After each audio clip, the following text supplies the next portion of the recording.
Today's planes are surprisingly slower compared to 20 years ago, but there was once a commercial airliner so fast that passengers flew from London to New York in just 3 hours, instead of a basic 8-hour commercial airliner, twice the speed of sound, outrunning the Earth itself. That plane was the Concorde, and we killed it, literally.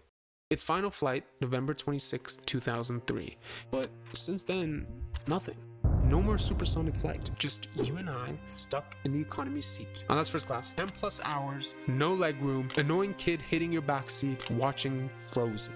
For 20 years, we've been stuck like this. The sheer intrigue to experience supersonic flight seemed possibly distant for us. Until now. The Boom OverTure. A plane built to redeem the glory that Concorde once had. Meaning, in just a few years, you could cross the Atlantic in half the time, seeing family sooner and traveling further. However, there is a catch. There's a very real chance that this plane never truly makes it. Because Concorde didn't fail by accident. It failed because of 3 specific problems that no one could solve. If Boom gets even one of these wrong, it will join the same fate as Concorde had. To understand why this is such a big problem, you need to understand one thing. Shockwaves. Imagine dropping a rock into a lake. Ripples spread outward. Now imagine a boat moving across that very same lake.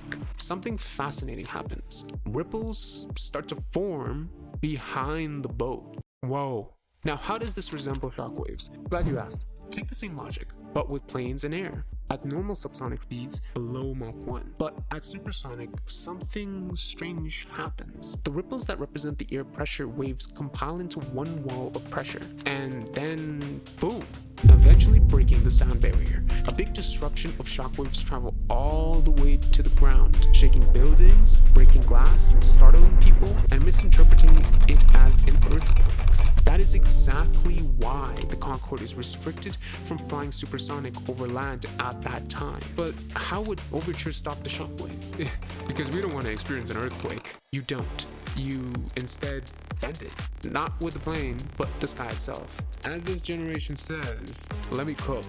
When you put your finger through water, it curves. The same logic is interpreted in the sky, if the conditions are right. Shockwaves never reach the ground, making endless U-turns because your wife forgot her phone. But what are these 4 important conditions anyway? First is temperature. As water is denser than above air, colder air is denser than warmer air. Warmer air above the shockwaves bend forward. But if it's opposite, not so much. Second, altitude. Get far. Not for me, I'm lonely. The higher the aircraft, the more distance to bend the shockwave. Third, speed. We talked about this. Actually, we didn't. That's weird. Mach cutoff. Low supersonic speed is the golden point. Fourthly, wind. By far the most random endeavor yet. If tailwind, we're good. If headwind, sorry. Take all those right conditions and something amazing happens. I mean, we achieved Boomless Cruise. Thank you. The Boom OverTure has a tremendous problem, one the Concorde has already solved. Landing. The Concorde had a droop snoot, tilting down to the visible runway for landing procedures. OverTure doesn't have that, just a long, pointy nose. So how do you land if the pilots can't see? Boom's answer, augmented reality vision systems and high-definition cameras. Like a car, a 360-degree environment of the runway is displayed, saving engineering complexities and less...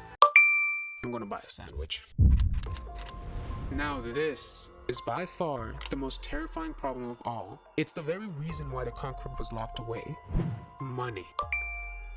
It's not that it didn't make profit, it did.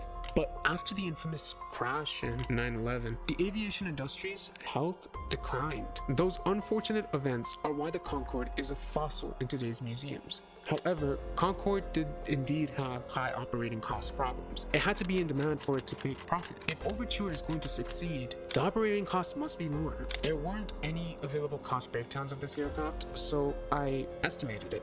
Say the OverTure does 2 to 3 flights per day between JFK to London, about 3.5 hours each way. That's about 70 flights per month, which sounds demandful, but it will operate 16 hours per day. Now just look at the cost The lease on this aircraft is considerably high. $1 million per month sounds reasonable. Each flight lease is $14,000. For fuel cost, the fuel tanks carry 70,000 pounds. Divided by the average consumption rate, 6.7, and multiplied by the fuel rate, the fuel cost is $58,000. For most hyperjet airlines, maintenance is between $15,000 to $3,000 per hour. Within those 16 operable hours is $32,000. Airport fees, $15,000. Pilots and crew members, $15,000. Adding that up, we reach a total cost of $205,000. But revenue.